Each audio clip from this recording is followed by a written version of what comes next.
Yeah, we on that time. 60 on the board, now we start that climb. Get ready, get set, yeah, the moment's now. When it hits zero, we gon' show you how. Run! Yeah. 50 seconds, feel the energy rise. Heartbeat fast, yeah, you feel that vibe. Lights get bright, yeah, the stage gets set. We ain't even started, but you ain't ready yet. 40 on the clock, now we pick up pace. Every second count, yeah, we in that race. Crowd tuned in, yeah, they locked in tight. Whole room buzzing, yeah, we taking flight. Yeah, 30 seconds left, now we turn it up. No slowing down, gotta fill that cup.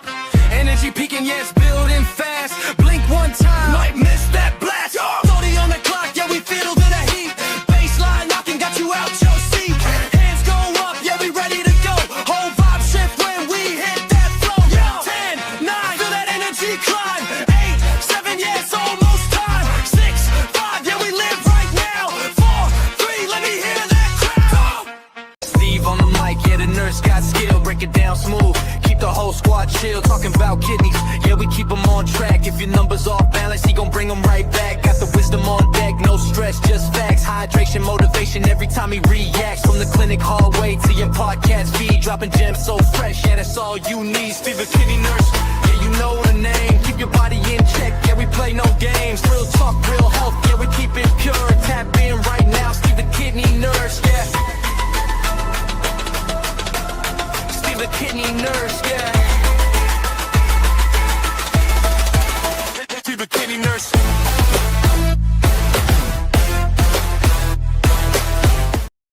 Good evening, and welcome to the second episode of Dialysis in Life with Steve, the kidney nurse. I am your host, Steve, the kidney nurse.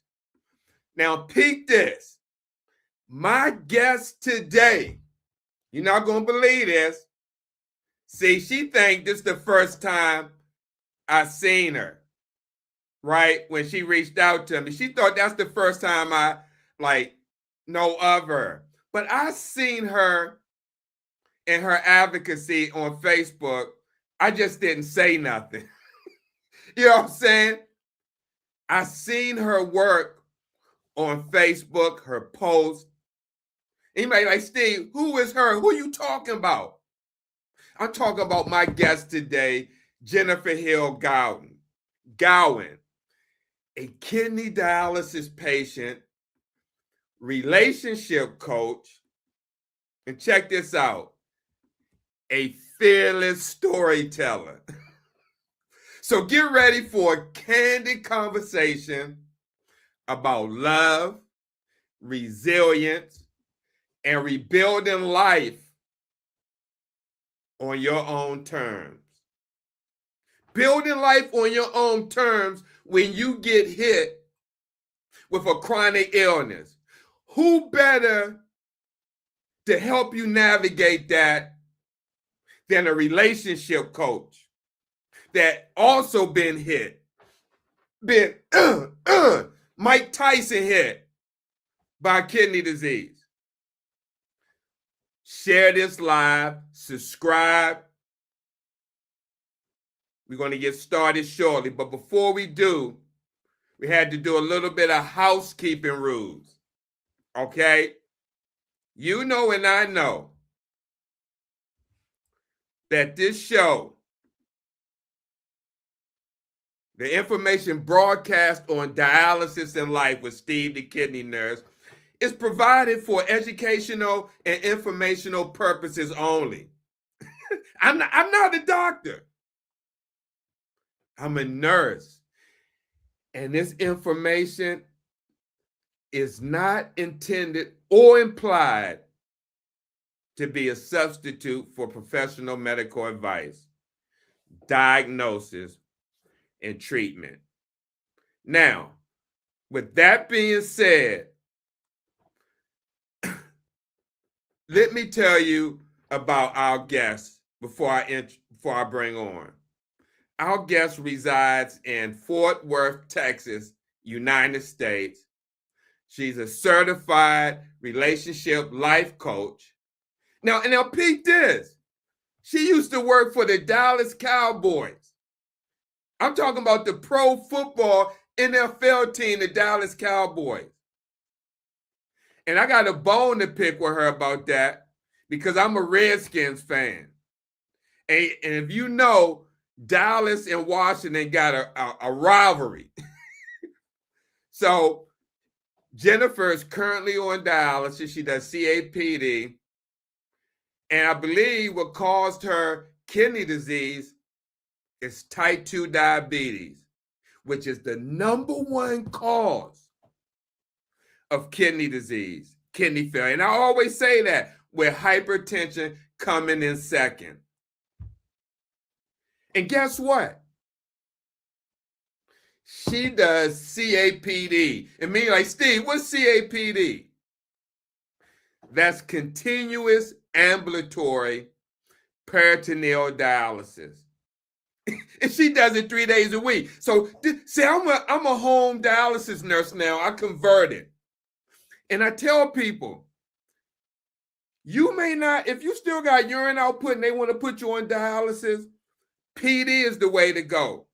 Because you may not do 7 days a week. You may just do 3 days a week. You may just do 1 day a week, 2 days a week. You won't know unless you find out. So Jennifer, she's going to tell us about that.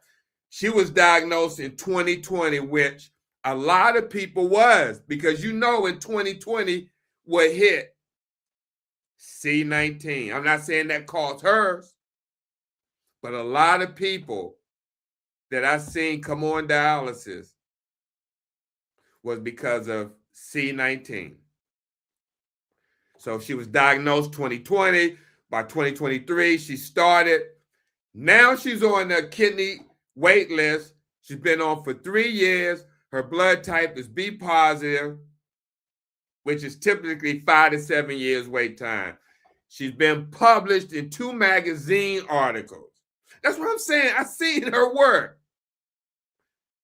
And she was a life coach that helps people cope with these diseases that she deals with. She's going to tell you a story. With that being said, let me bring on our featured guest, and I want to thank her for coming on, Jennifer Hill Gowan, and we're going to give her, like we give everyone else, the special VIP intro.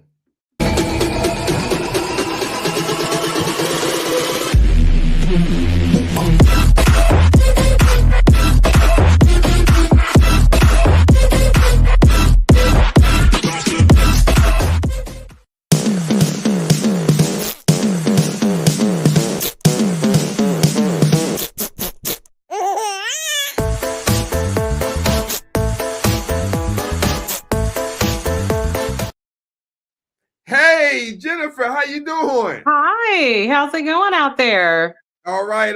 It's good to have you on the show. I really, really appreciate you taking the time to come on Dialysis in Life with Steve, the kidney nurse, to share your journey and to share your advocacy and I don't want to say your past profession, because I feel like you're probably still doing that here and there, coaching people on relationships, especially people who deal with chronic illness that are in relationships.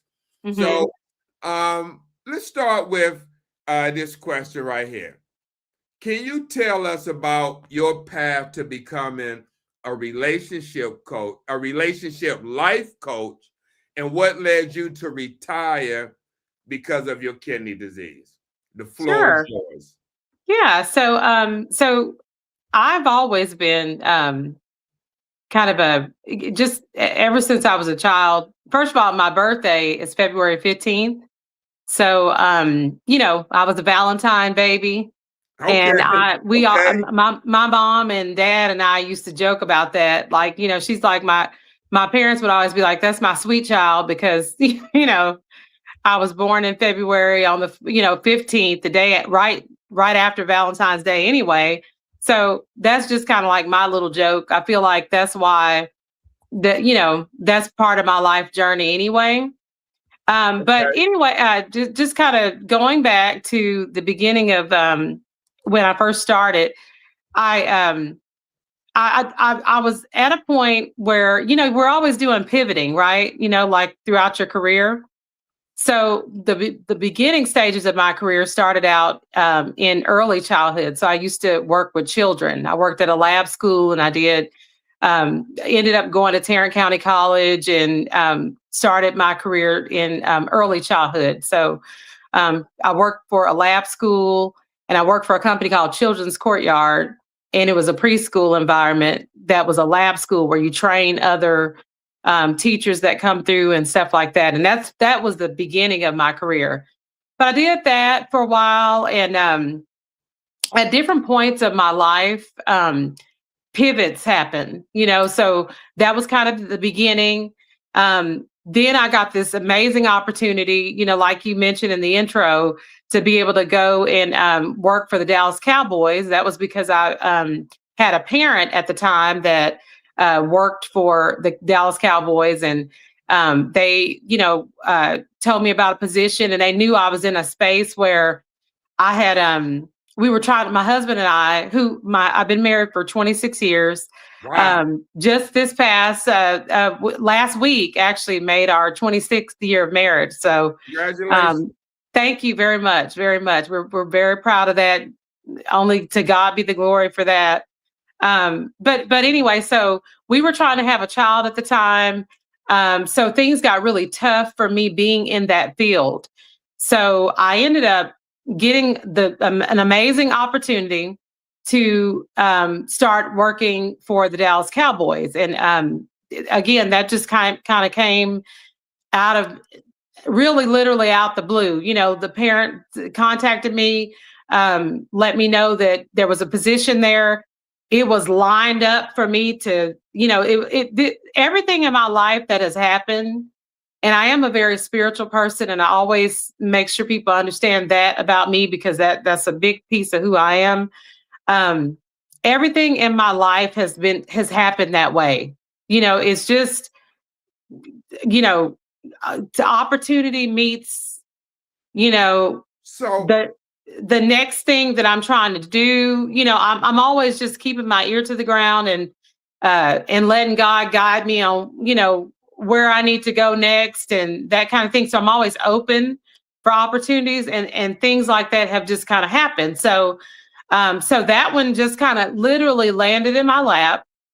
But of course, when you look at things like spiritually, it was my steps being ordered, because it was in a place in my life where it was time for me to pivot. So, Jennifer, um, I'm sorry. Let me stop you right there for a moment. Let me yeah, ask you. Tell me about the day, or tell us about the day you found out you had to start dialysis. okay. What was that So, day like for you? that day, I had been going, so it was 2020, and actually starting before 2020 in 2019, I started having like issues with blood pressure. I was in and out of the ER, and I kept having like just all of a sudden my blood pressure spiked. And prior to that, I didn't have any issues. But I'll tell you what, I started this medication because I started seeing a endocrinologist, and the endocrinologist that I was seeing put me on a medication called Basaglar, and it was for diabetes. Because before that, my A1C was kind of out of whack, and they were trying to figure out the best way to control my blood sugar. So I kept having high blood pressure and having issues with that. And I was seeing that same endocrinologist, and he referred me over to see a nephrologist because he was saying that, your A1C is high, your creatinine is at a level where it's out of whack, and it's time to start seeing if there's something going on there. So it was because I ended up going to see a nephrologist, and they did all the tests on me, and were able to find out then that, it looks like you are in the beginning stages of kidney failure because of the creatinine level being so high. So, and it kind of, so I sort of crashed into it. It wasn't, you know, it wasn't, and that's what the doctors were kind of baffled about too, is because typically when you have, when you become a dialysis patient, or when you get kidney disease, chronic kidney disease, typically it's because of a long term, the long term effects of having diabetes. But for me, it went from A to Z, real quick. Wow. So that's what happened is my blood pressure was spiking. My creatinine was up higher than the average, creatinine where it should be. And they started having to do tests to see, what was going on. And they did a spinal test on me because my in my family history, my mom has multiple sclerosis. So they were thinking that maybe it might be an autoimmune disorder, which would explain the quick, turnaround with that. But they did, fast. I'm sorry. I said it kind of happened fast. It did, yeah. They tested me for all kinds of autoimmune disorders. Another funny thing that happened at that time too is that my legs, like I started having an issue with walking, and they kind of have decided that that's probably just part of neuropathy, which is also due to diabetes. But at first they were thinking if you've got, this walking issue that came out of nowhere and it hit you at the same time that you started having the kidney problems, then they, were thinking that it could all be related. And so the answer would have been autoimmune, disorder. But they checked me for lupus. They checked me for another autoimmune disease called CIDP, which is like chronic inflammatory demyelinating. Some I forget what the P stands for, but I didn't have that. They thought I had that too. But they did all these checks and come to find out it was none of those. So then they just decided that, we think that it's just the fact that she's had, kidney disease, diabetes that it's just been out of whack for so long. They couldn't find the right regimen to keep me on as far as, the insulin to take and stuff like that. So that's where they feel like my kidney disease started from. Right. Wow. Mhm. Before I ask you the next question, I want to give a shout out to Leah Donovan. They asked me if I could give them a shout out. So shout out to Leah Donovan. Thank you for watching Dialysis in Life with Steve, the kidney nurse. Yeah, thanks. So Jennifer, my next question, how did retiring for health reason affect your sense of identity and purpose, especially coming from a career centered on helping others with relationships? Well, that's the thing. That was challenging. And that's the part that it was tough because it took me forever to make the decision that I needed to go home, but God had kept dealing with me on it and saying, it's time for you to leave that, you need to leave that job, because your health is number one right now. And, so my husband and I talked and we talked about how we were going to make that transition because obviously financially, that's a big difference. We're going down from, making my, decent lucrative salary that I had, to now having to kind of rely on his. And then, but the good thing was that I was able to get on assistance. So that's been a big help too. So because that gave me another income so that I can be able to focus on my health and then also have an income. But the change obviously was significant. But as far as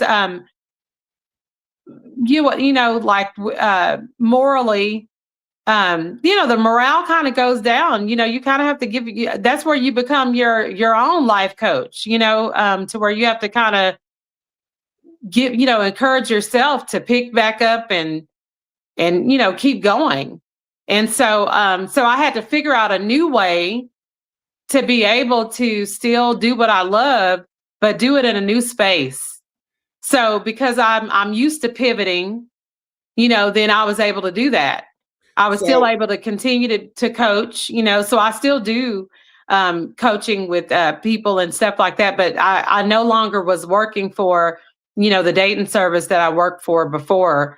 And I started doing more individual coaching, to where I'm working with clients kind of individually, and doing it that way. But it basically took time for me to just kind of go back to the drawing board and say, hey, how am I going to do this now? What is this going to look like? Where I can still do what I love and then still encourage people and still, be grounded in my career field, but also take care and focus on my health, which is what was kind of taking a back seat at first. hmm hmm So let me ask you this. What does a typical week look like on CAPD 3 times a week? Because you may see some people say, I do peritoneal dialysis, but I got to do it every day. Everybody's prescription is going to be different based on, let me just say this before we move on. This is something that I learned when I transitioned from working on the floor. I still work on the floor sometimes, but I'm a PD HHD nurse. See, what some people don't understand, there's certain characteristics that determine what type of PD treatment you're going to do. If you still urinate, what type of transporter are you? Meaning your membrane of your of that's in your stomach, the lining. What type of transporter are you? You got different transporter types on, like if it, urea is going to be more quickly eliminated, or the fluid. You got to determine if somebody's going to use something called icodextrin, which is a glucose-based solution that you let sit in for the whole day. So it just determines on the patient. So that's why one has to seek other options if they just get diagnosed and they got to start dialysis. It's more than in center. So I just wanted to say that. But with you, Jennifer, what does a typical week look like for you being on CAPD, which stands for continuous ambulatory peritoneal dialysis 3 times a week? What does that look like for you, and how did you adapt your daily life after starting treatment? Sure. So for me, I do it 3 days a week. I started out actually doing 4 days a week. And so the process that I do, the reason that I chose to do continuous ambulatory peritoneal dialysis is because when I talk with my nephrologist, who shout out to Dr. K if he's on here, Dr. Kanaganti here in North Richland Hills is where my doctor's located. Best nephrologist out there. He always says K for kidney. So hey, wait a minute. Let me stop you for 1 second. Hey, Doc, shout out to you. We got Valerie Ruby Red that commented, said, she's responsible, talking about you, for my marriage to the most amazing man. And that sounds like, excuse my language, that sounds like a damn good woman. Valerie Ruby Red. And how she describes her husband and the most amazing man. So thank you for watching the show, Valerie. Shout out to you and your comments for Jennifer. So I just want to say thanks, Val. So go ahead. I'm sorry. Oh, it's okay. Thank you. That's one of absolutely one of the ladies that she's now part of my family, and she is one of the people that I help with the relationship coaching, and so they were able to get together, and that just recently happened. So yeah, shout out to them. They just got married. Oh, But that's yeah, great. so with doing peritoneal dialysis, I decided to do that because to me, that was the most organic way, using the less or the least, because you use a sugar water based solution called dextrose Mm-hmm. and some other minerals and Come on magnesium in now. there. Yeah. So to me, when I listened to the options of what I had to choose from, that seemed like it was a little bit more organic of a process for me. And then also I wanted something to where I could control, because I'm kind of a control freak, to be honest. And I wanted to, be able to be in control of my own health for as much as I could. So, when you go in center, you kind of rely on, the machines, and you rely on other people to assist you. And if that's the best treatment, for somebody, I always tell people, choose what works for you. But for me, staying in as much control as I could, that's what I wanted to do. So what it looks like for me is, I do everything manually. I have a port that is connected to my peritoneum, which is it's with my stomach, the lining of my stomach. It's a small little incision that you get, that has a port, connected to it, and that's how I give myself the solution. And the solution that I'm giving myself is my grandkids call it medicine. So they're Hey, learning about that too, so I try to keep everything simple for them. So we call it medicine. you ain't So trying to get stuck with this needle. yeah, yeah, I wasn't trying to do that right there. Yeah. So Yeah. so so I have the port, and that's how I give myself the quote unquote medicine, and it dwells. So I give myself that. It stays in there. Typically, before I was doing a 4-hour dwell time, and I was having to do that 3 times a day, for 3 days a week. And so I would skip kind of every other day, and that was kind of the schedule I would have. But actually, I started out 4 days, and then I was able to, because it went so well. My doctor is really good about making changes as we see progression. And it's not like I'm necessarily cured of, having to do dialysis, but things have gotten better to the point where I was able to go from 4 days a week to 3 days a week.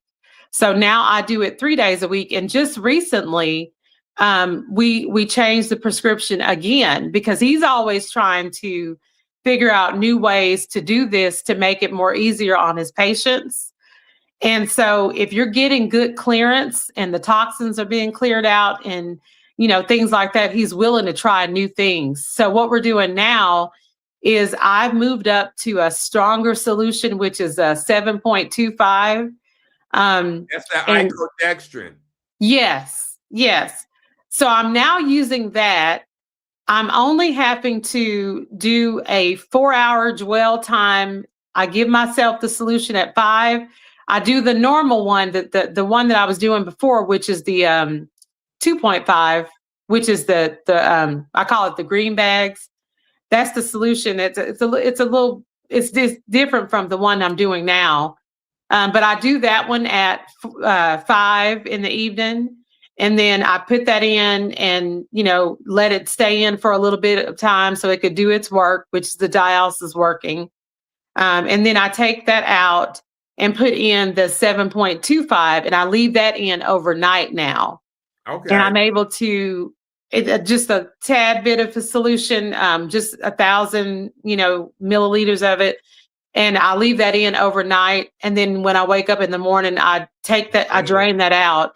Mm-hmm. And then I go about my day. So now Wow. I'm doing that 3 days a week only, and it's working out really well because I'm only having to do one exchange, which is nice. Mm-hmm. Let me take a pause for the cause, for our excuse me, our myths versus facts Myth First Facts Buster segment. Dialysis and Life with Steve, the kidney nurse. Myth First Facts segment. Now, by you being a relationship coach, I want to see what you say on these myths versus facts. I have 3 of them. So the first one is dialysis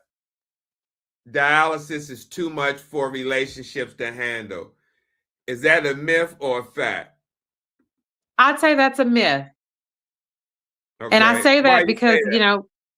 Well, I mean, I'm proven fact that, 26 years I've been married, and I've been a dialysis patient for 3 years now. And if anything, the compassion for my spouse has grew more, watching me be a warrior and go through this process. And so I don't think it should be if it's the right person, I don't think it's going to be a hindrance in your relationship at all. Mhm. But you do have to do a lot of communication. Communication is key in any relationship. So it's going to be even more important when health is concerned. So you just have to communicate what's going on now, in this new space that you're in. Um, you know, what are some changes going to be? You sit down and talk about those things, and you allow that person that you're with to be open, have an open space to be honest about how they feel about it. Because it's new territory for them too. But that's what we did. My husband and I, we were able to sit down and just kind of talk about what that's going to look like for us going down the pipeline, and what kind of dynamics are going to change. Like, now we probably aren't going to be able to go out as much because sometimes I'm going to be tired. Because with dialysis, that's the main thing for me, is that, being tired, I have to factor that in. So there's a lot of boundary setting now. I have to set boundaries up with everybody. So that's been a new part of my life, is setting up. Before I realized I didn't have as much boundaries. Now I realize that, with this new space, I've got boundaries now. So just have an open dialogue about that. I think that's what keeps the relationship fresh and going and new. You have to be able to communicate and talk through whatever challenges you guys have. Very understandable. Mm-hmm. Absolutely. So here's our second myth versus facts, Buster. Marriage can't survive kidney failure. Marriage can't survive kidney failure. That's a tricky one. I mean, again, in my own personal situation, I would say that that's a myth.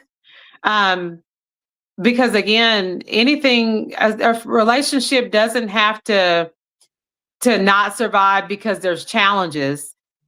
That would just pose a new challenge. But then at the same time, for me, it just goes to show too how strong your relationship is. If you got somebody that can't roll with you, when health challenges and things are a concern, then, that probably wasn't the right person for you to begin with. So, it kind of gives you a little exposure on, who you're dealing with too.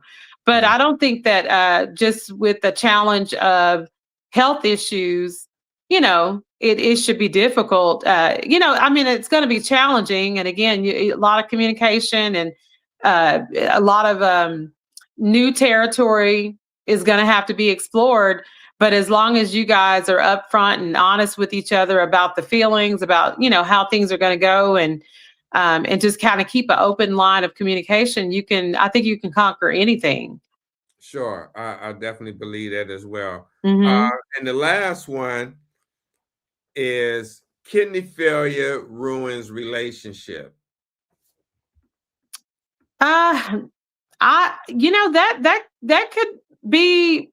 That could be true. It doesn't have to, but I mean, I guess I can kind of play devil's advocate on both sides. Sometimes, that may be a lot for somebody. Especially if it's like maybe a new relationship and they've never been with somebody that has had a health challenge or something like that. I don't think it has to be. But I think that for some people that it may, in some relationships that it may not, that may not work out. Um, but again, to me, it just also shows too who you have in a partner, you know. But those are things, that's why I think that having that open line of communication and being honest and upfront in the beginning, I think that's why it's most important to talk about those things. Because for some people that may be a challenge for them, to where it may be more than they can handle, because it's different. It's different. Somebody that has a chronic kidney disease, it's considered to be a disability for some people. And so if you're not open to be with somebody that has something that's considered to be like a disability, then that might be a problem for somebody. But then there's people out there that are very much open to that, and it's not a hindrance for them at all. So it just depends on, I think it just depends on the people. Mm-hmm. Let me ask you a question before we continue the interview. What would you say to a couple, whether the disease is placed on the male or the woman? What would you say to a couple where whoever is affected by the chronic illness like kidney disease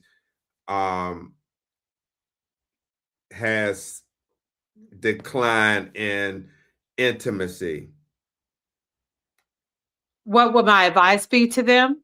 Yeah, because you may hear this, and I've seen many people deal with this disease on social media said that their boyfriend or their husband or their wife left when they found out that they had it, or as time went on, they couldn't deal with it because of lack of intimacy, or maybe for the male, with the blood pressure medicine, with the erectile dysfunction, or with women who maybe, excuse my lack of expression, may, have some dryness in their vaginal area and may be uncomfortable having intimacy. What would you say to couples such as that, and that could be watching this, that's falling in this pattern or this type of situation where one is hit with kidney failure or diabetes to the point where it's impacting their intimacy? Sure. Well, just again, with anything, I would say that you just need to be able to have those uncomfortable conversations. And it doesn't have, and it depends on, what's going on. Like, I know, me personally, that didn't really affect our intimacy isn't affected as much because of the type of dialysis that I do. It doesn't, there's not an issue there. But with some couples that may be challenged, because maybe, like you said, if it's a gentleman, if he's dealing with some, like you said, erectile dysfunctions, or these are things that can happen with those types of health issues. You just have to talk about it, as a couple. And, intimacy happens in a lot more spaces than just sexually too, though. So that's where you guys as a couple, may have to introduce some other things and be a little bit more creative. That this is actually a common issue with people, not just people that have health issues, but this can be territory that, even the average couple may deal with, just with age or different things like that. So when I would say when that's at play, then again, communication is going to be your biggest thing. And it would be time for you guys to talk about that and just figure out other ways that you can include intimacy into your relationship, And again, it just doesn't always have to be sexual, figure out other ways that you can include intimacy. Intimacy could be touch, or intimacy is, conversation and doing things together, spending time with each other. So sometimes you may have to, if you do have a physical issue, you may have to rely on some of those other love languages to get you guys through that. But that's where, and there's I wish I had I known, we would talk a little bit more about this part, then I probably could have provided some material to read, because I'm sure there's plenty of books out there that talk about, people being in these spaces and what you could do. And it probably will give you more tips, on different things that you can add in, when you have these kind of challenges. But I Right. would just say, this is those times where you can kind of rely on some of the other forms of intimacy if physical intimacy is an issue. Mm-hmm. And we can revisit this at a later date, where you can have your material with you. Yeah, yeah. And have a broad conversation about this. But we're gonna move on because time is ticking away. But let me ask you, Jennifer, by dealing with type 2 diabetes, and that is the number one cause Hmm. of kidney failure. And if you're watching right now, and if you got diabetes, I highly suggest and encourage you to go get checked for kidney disease, because the Yes. life you save may be your own. But Jennifer, my question to you is, how has managing type 2 diabetes alongside dialysis shaped your relationship with your body and self-care? Well, I'm very much in tune with what I need now. The first thing I think of is like boundaries. Um, Before I would just go, go, go all the time. And now I have to make sure that I take time for myself and take breaks when I need to. And so I really have a lot of boundaries set now. If I'm tired, or if I can't go, or I can't do something, I can't attend this one event. I was mentioning to you earlier today when we kind of had a pre-talk, that I come from a really big family, and we have a lot of family activities going on all the time, and things like that. And um, but I set boundaries now. If I'm not able to make it, I can't come. Love y'all, but I can't come. I have to take time for myself now. And it's something that we all should be practicing. Same thing with my friendships and stuff like that. So, including boundaries has been a big part of my health journey. Knowing when to say no now. I can't do everything and I can't be everywhere like I used to. And so really taking time for myself. I do a lot of relaxation things that help me kind of relax and keep my mental state, in a good place. Helping others really still, and being part of still being able to help in relationship coaching and things like that. Those are things that's good for my mental, to keep me kind of going too, because it keeps the morale for myself up as well when I'm helping others. So those are some things to help me cope too.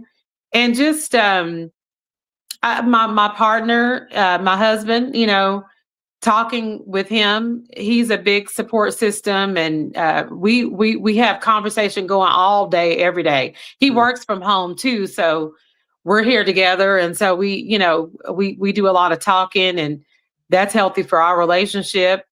I also have my mom, who is my best friend, and she's at home too. Hey, Everybody's Mom. here. So my mom's here. She's a retired nurse, actually. So All of right, shout out to 35, Mom. yes, My over 35 predecessor. something years. And my mom had multiple sclerosis. So she was a nurse that had and that's another big piece to why I am the way that I am too, and what keeps me motivated.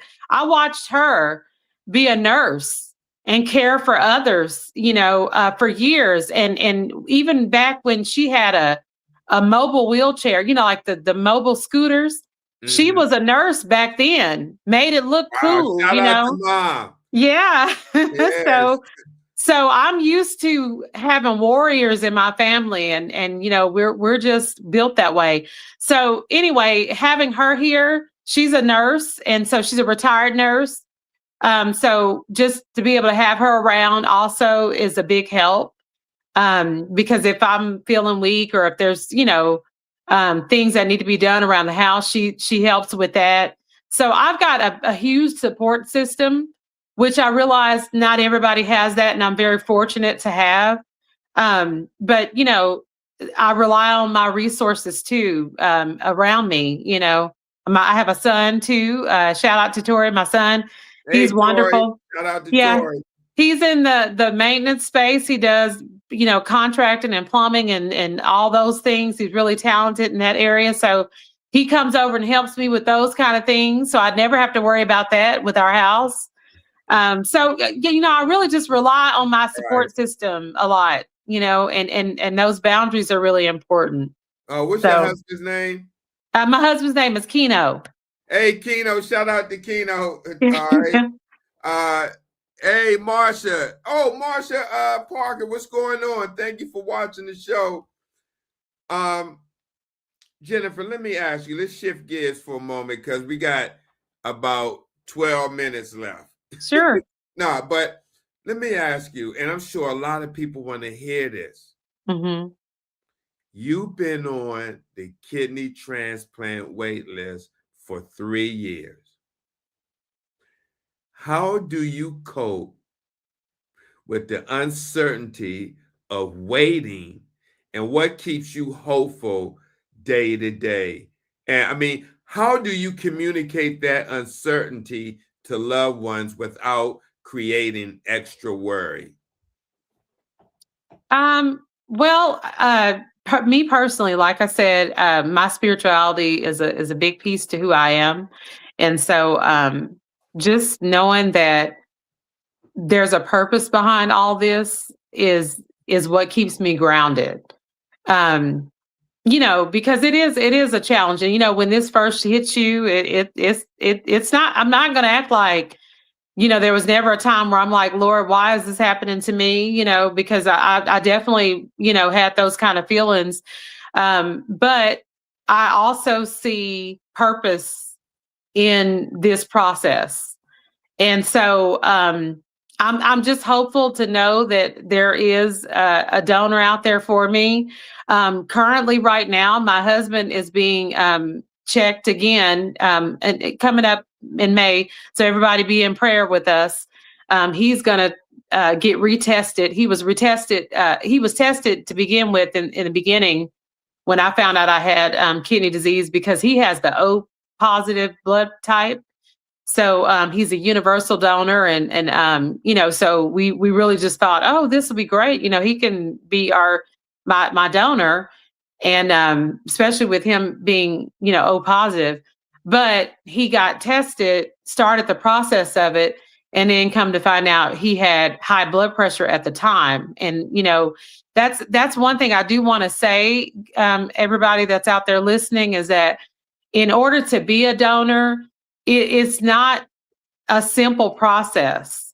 It's a little easier now that we have the matching donor match program, where having the same blood type doesn't have to be the case anymore, because now there's a donor matching program where they can match you with a donor even if your blood type is different, because someone can donate a kidney and on your behalf if you don't have the same blood type, and then that way they can find you somebody that has your blood type, because you do have to have the same blood type in order for that donor to be able to donate to you.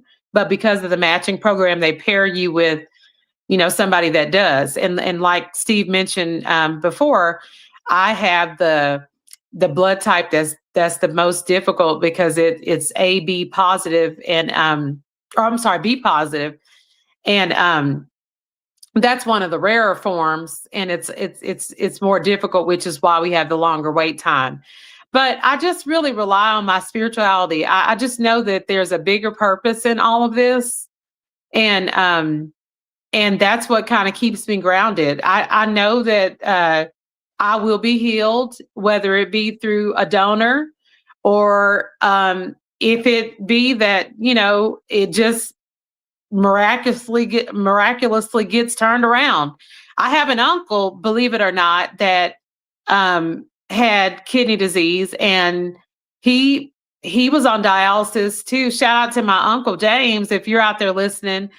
He actually was able to get off of dialysis, and to this day, he has not had to be on dialysis. He was cured from kidney disease. He doesn't have, he still visits the doctor and stuff like that, but he doesn't have to be on dialysis.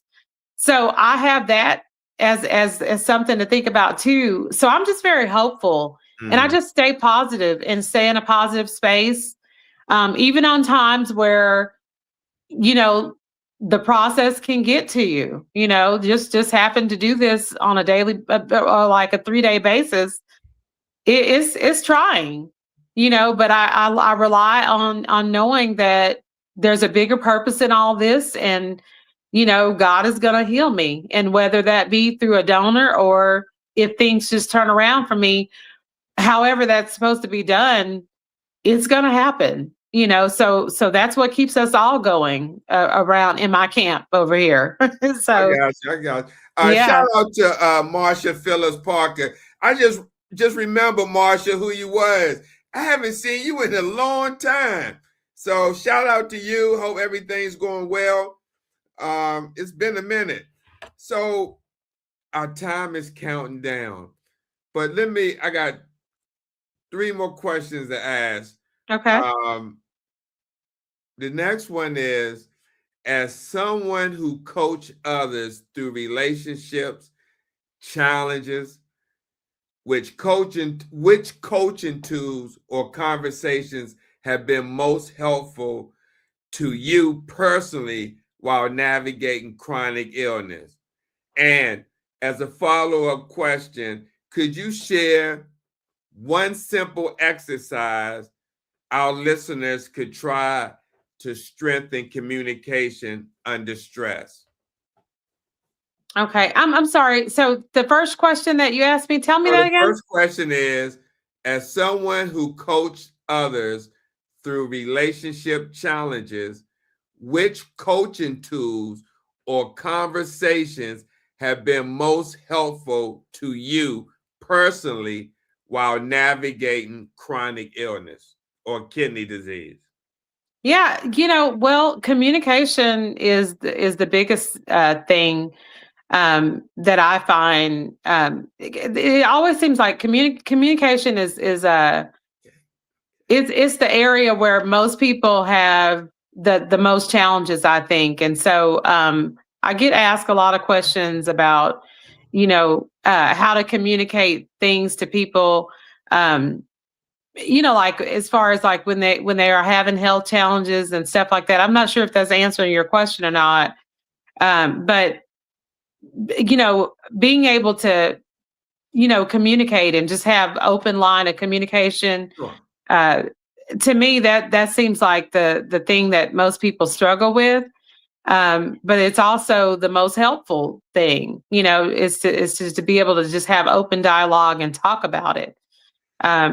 A lot of people like to keep things to their chest, and talking about things. It's a lot of healing, even in just discussion, communicating. Mm-hmm. So, is there one thing that you could share with people watching, like a simple exercise that they could try to strengthen communication under stress?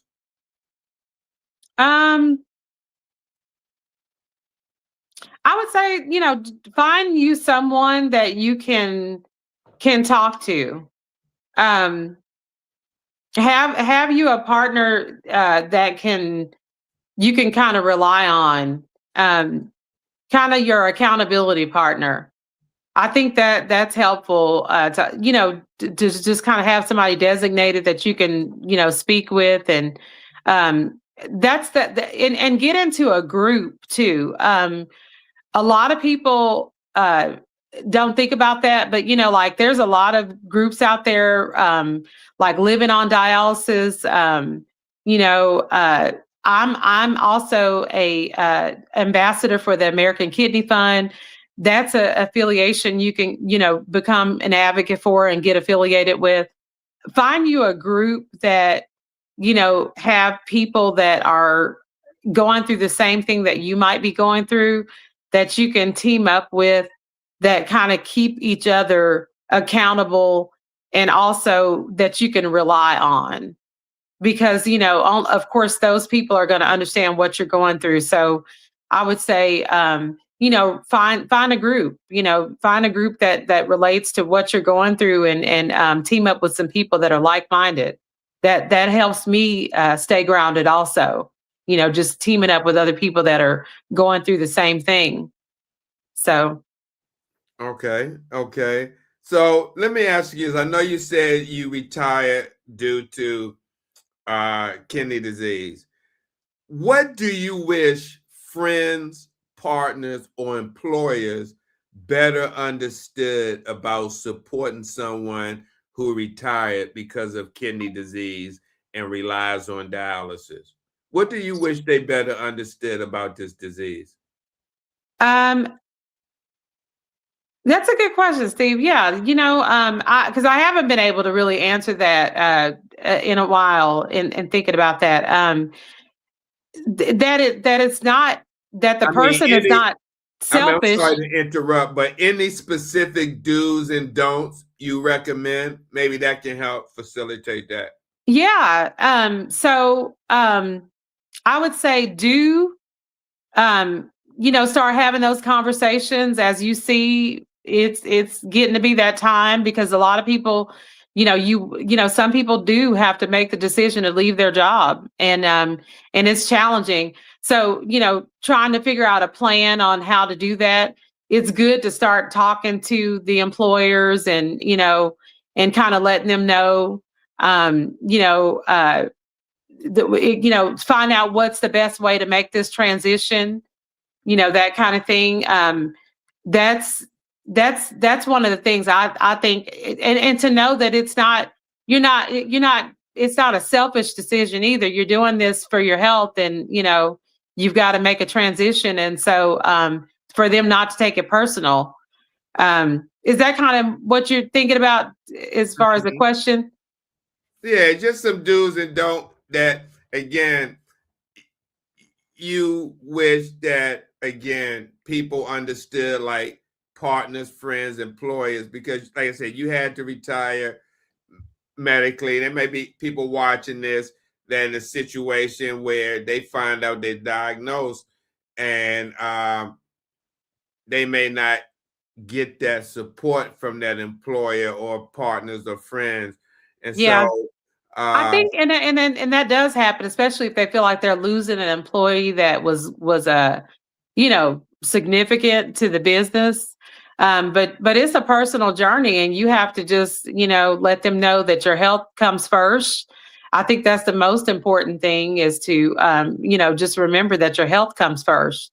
And so now, yes, I'm a relationship coach that happens to have chronic kidney disease, and I'm dealing with that.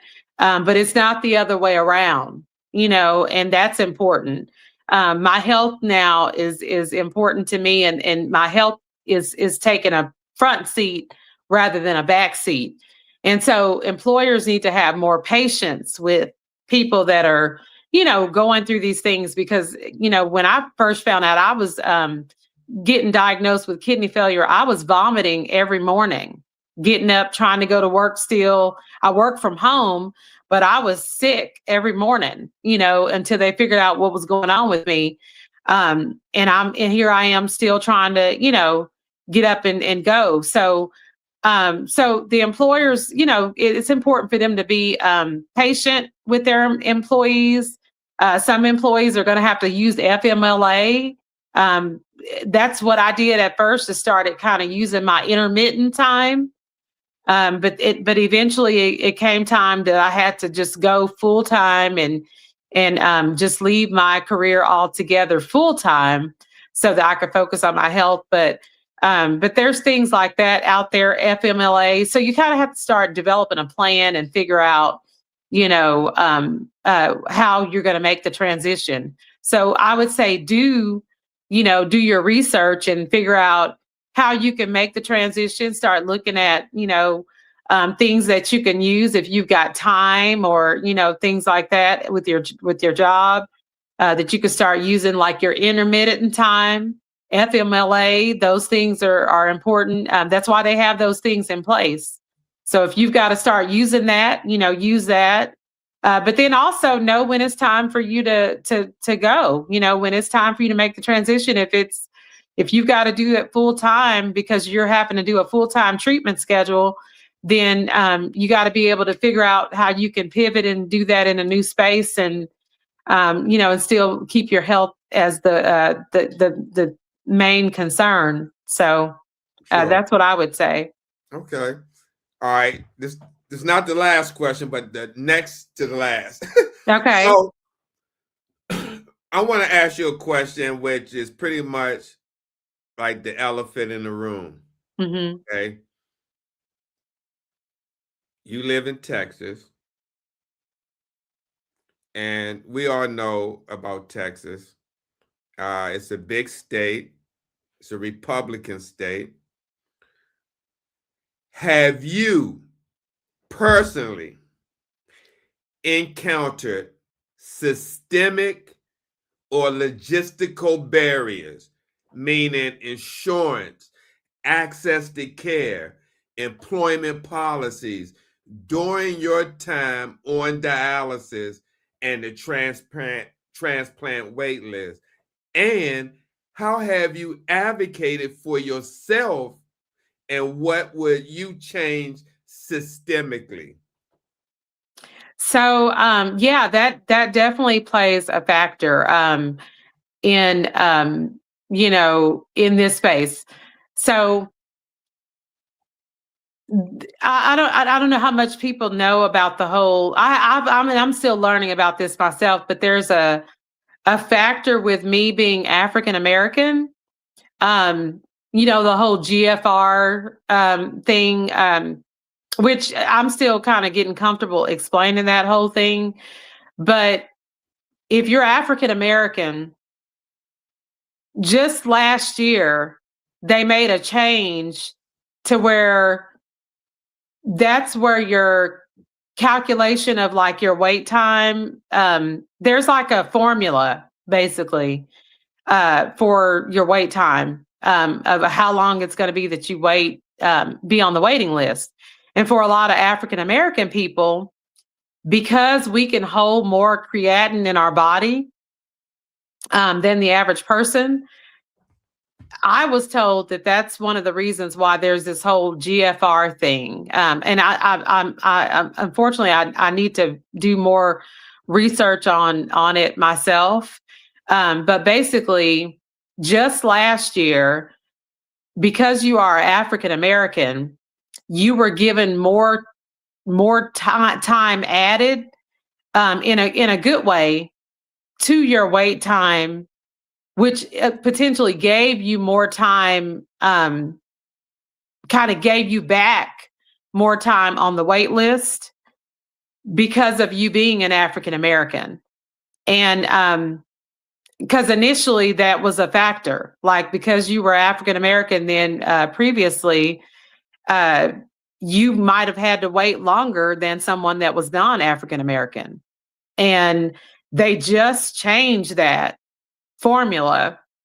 And that was just a change that happened last year. So that's something that actually was beneficial for me. In my wait time, I was actually given some time due to the whole GFR situation.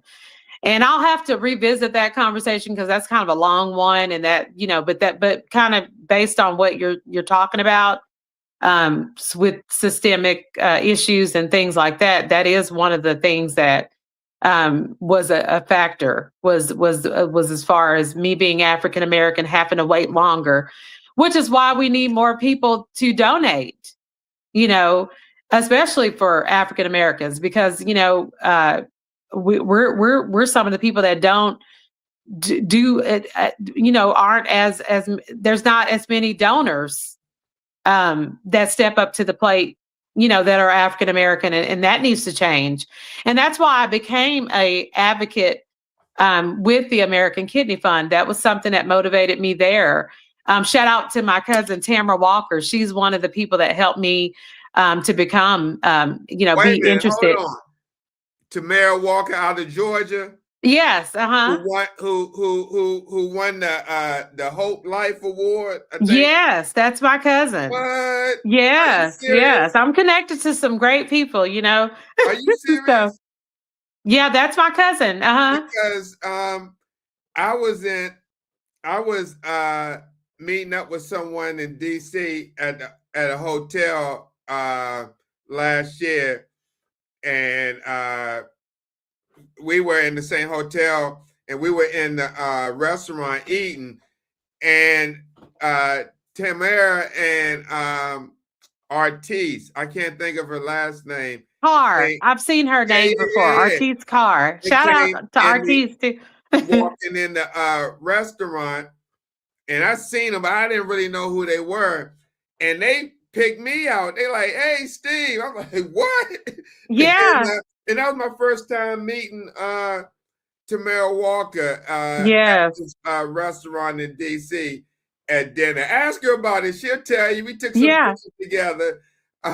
Yeah, she's doing some wonderful things with the American Kidney Fund, and she's kind of been my mentor with me seeing, what I can do within the American Kidney Fund too. So I'm one of the Texas warriors now that's out here fighting for the cause and trying to get some things done in Texas. And I'm excited about what everybody's doing with the states. I don't know, Steve, if you've been following much about that with the ones that are getting the donor money, that's able to be used, the $12,000 that, a lot of these states are being able to use as a tax credit so that we can get more people to be donors. Those are some of the causes that American Kidney Fund is working on right now. I've heard about that. I have my own opinions about a tax credit opposed to,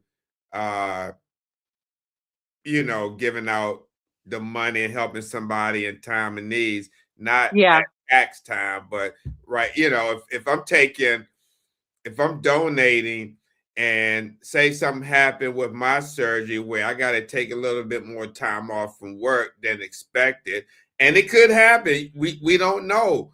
Mm-hmm. And if you don't have the time and you got bills, they got to get paid. Yeah. But that's a great conversation to have, definitely at a later date. Now, let me, as we kind of conclude, I'm over by 10 minutes, but that's okay. I'm not a stickler, but I do like to keep track of time. But with this last question, looking ahead, what are your hopes for your health, relationships, and any future projects or ways you may re-engage professionally? What final message would you like to leave listeners who are facing their own health-driven life changes? Sure. Well, some of the goals for going forward for me is, again, I right now, I'm doing all that I can with the American Kidney Fund. I'm excited, to be on that team, and there's a lot of things, a lot of spaces that I feel like I can be of assistance here in Texas. So it's kind of put me in new territory, which is kind of political territory, which I never thought I'd be in, but with a lot of these things, that's something I see in my future. And then, I'm not really sure what direction things are going for me. I mean, I'm still a practicing relationship coach. I do more individual coaching now. But hopefully I'll be able to dive back into that full time. Once I do get a donor and I'm able to have the transplant surgery that I need and more healthier at that point. That's some of the things that I'm looking to do going forward. But I definitely want to make some change here in Texas as an ambassador. So that's my main focus right now in the space that I'm in currently. And I'm sorry, I think you asked also what are some things I could say for the future for other people, like to give them some hope? What I was saying was, what final message would you like to leave listeners who are facing their own health-driven life changes? Okay. Yeah, to just stay positive. Find things that you can do that keep your mental health in a good space, because that is going to be a big piece to what helps you keep going, you know, because we're going through a lot of physical changes and a lot of things are happening at once. So I would say, find those things that keep you happy, whether that's, being around the people that make you happy, things that you enjoy, like if you enjoy getting out doing a brisk walk or exercising, do things that keep your mental state in a good place. That's what I do. Keep things around me that I enjoy. So, I do things with my grandkids. I have two grandsons who are awesome, and I see them all the time, and I'm able to spend time with them. My family and we do activities together. Those are things that keep me happy. My family is number one for me. So that keeps me happy and keeps me going. And then also my spirituality. If you're a spiritual person, let that keep you grounded too. I do a lot of praying and meditation and things like that. Those are things that help me. So I would just say find those activities that speaks to you. And if you need a journal your processes down, the things that you're doing. Journaling is good because it'll help you be able to look back and reflect. So, if you're journaling, then you could kind of talk about how you felt, when you first started this journey versus, looking down the road. You may read an entry and say, I didn't know, I was coming out of, maybe you were depressed in the beginning or something like that. Journaling and watching your small wins and successes may help you, to start feeling better and lead you out of depression or something like that. So if you're dealing with those kind of things, journaling would be good. So just find things that speak to you. And for me, family and my spirituality, those are things that keep me grounded and keep me going. So that's what I would say. I'm just joking. Speaking of the devil, Tamara showed up. She just said, good question. Tamara, thank you for coming by. I got to get you on the show as well. Yes. So you got to hit me up, big time Hope Award winner walking around with a trophy and with a plaque. I'm just teasing, but yeah. Congratulations. Absolutely. So as we, and I want to thank Laura Green for coming over from TikTok. Thank you, all supporters who came from TikTok to watch this second episode of Dialysis in Life. I really appreciate it. Yeah, thank you. As we get ready to sign off, Tamara says she's here to support you. Thank you, cousin. Good to see you. Absolutely. Yeah. So, as we end the show, what would you like? What last message would you like to leave people about you, and where can people connect with you if they want to find you as well? Yeah, so I hang out a lot on Facebook. I know my son keeps telling me, "Mom, you got to get with it. Like, there's other things out there besides Facebook, but but Facebook is where I'm at because that's where I have most of my followers and stuff like that. People that I'm connected with from all walks of life, from the journeys I've had and the career paths and stuff like that. So I'm always on Facebook under Jennifer Hill Gowans. I'm also AKA the Real Housewife of Texas one. So you can find me there. I just recently got back on TikTok after Trump did his thing that was weird with shutting down TikTok. I got off then, but I'm back. So you can find me on TikTok now too. Also, I am on Instagram, so you can find me on Instagram as well. And you can always email me too at the Real Housewife of Texas, the Real Housewife of Texas 1 at gmail.com. If you want to shoot me over an email, if you've got any questions or need any kind of relationship coaching, things like that, those are all things that I'm still involved with, and you can definitely contact me there. Again, I'm also an ambassador for the American Kidney Fund. So you can find us on Facebook as well or at the website, www.theamericankidneyfund.org. But those are places that you can find me. And the last thing I just want to say is just, you guys that are out there in the kidney community, we're all warriors. This disease is not for the faint at heart.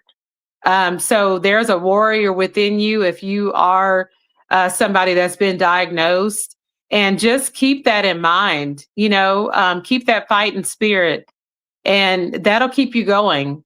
That's what keeps me going. And like I said, my spirituality, those are things that keep me grounded. But I would say just keep fighting, and keep winning, and don't let kidney disease knock you down. Keep stay in the fight, do what you got to do, take care of your health, set your boundaries, get around people that make you happy, be in spaces that keep you happy, keep your mental health together, join you some groups to where you could be around like-minded, positive people.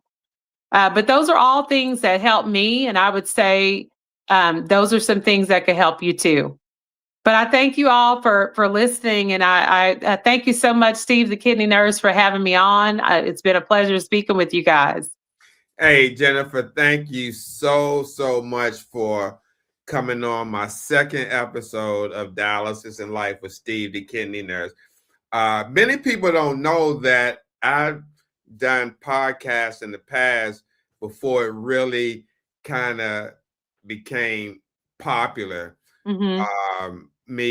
Myself, Jared Brown, Lisa Baxter, Jonathan Trailer, Uncle Jim, and some other people were doing podcast shows to, again, try to spread that awareness, yeah, education, and information, because a lot of people, like you said in the beginning of the show, crash into dialysis with no understanding or information or education to make a educational decision that can possibly impact the rest of their life. So right. I want to read some of these comments.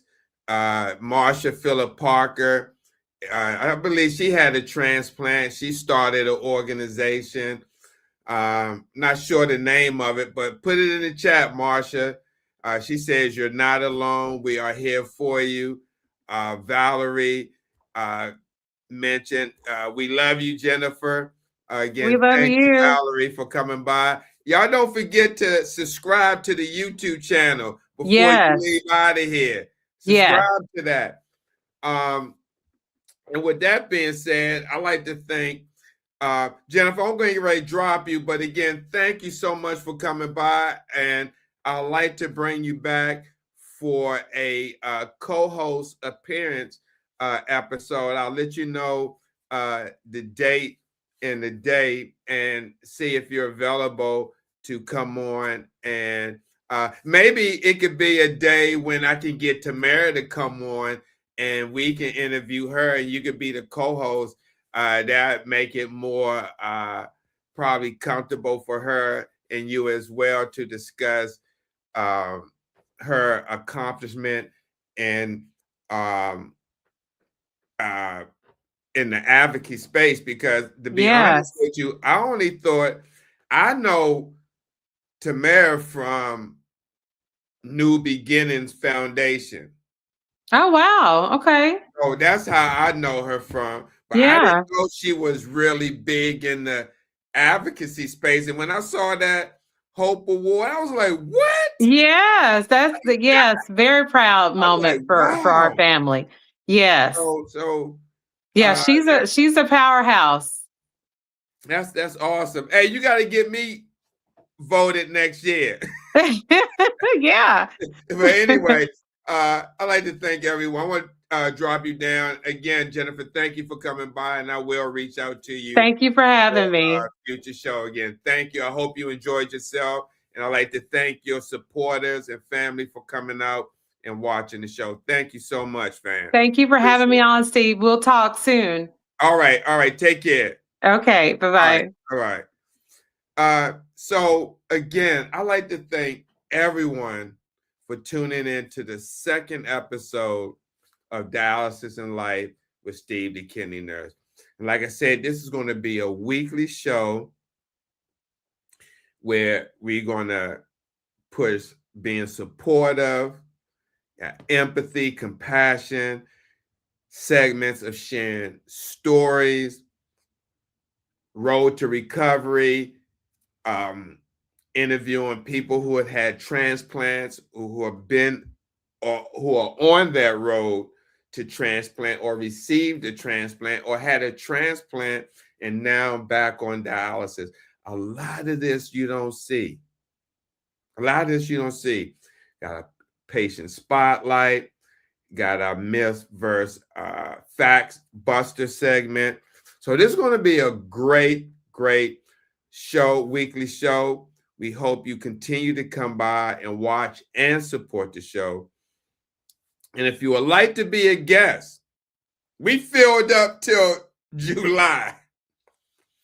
But if you would like to be a guest, please send your email to stevethekidneynurse@gmail.com. And with that being said, again, thank you everyone for watching and tuning in. Stay blessed and encouraged. I'd like to thank P-Teach, Marsha Phillips Parker, Tamara Walker, the Hope winner. Who else? We had Jennifer from TikTok, Jennifer Green. I'm sorry, Laura Green. My bad, Laura. Valerie, Ruby Red. Who else? Janice Fortenberry. Wick Dazel. Life Spiller. And if I missed your name, hey, forgive me, but thank you, everyone. Have a great evening. We will see you next week with a new episode of Dialysis in Life with Steve, the kidney nurse. Stay blessed and encouraged, and we'll see you soon. Peace.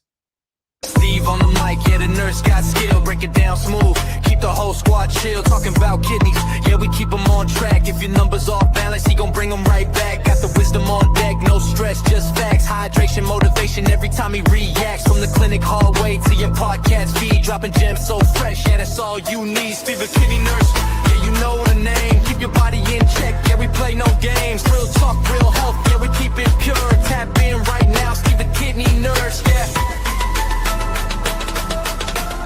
Steve the kidney nurse, yeah.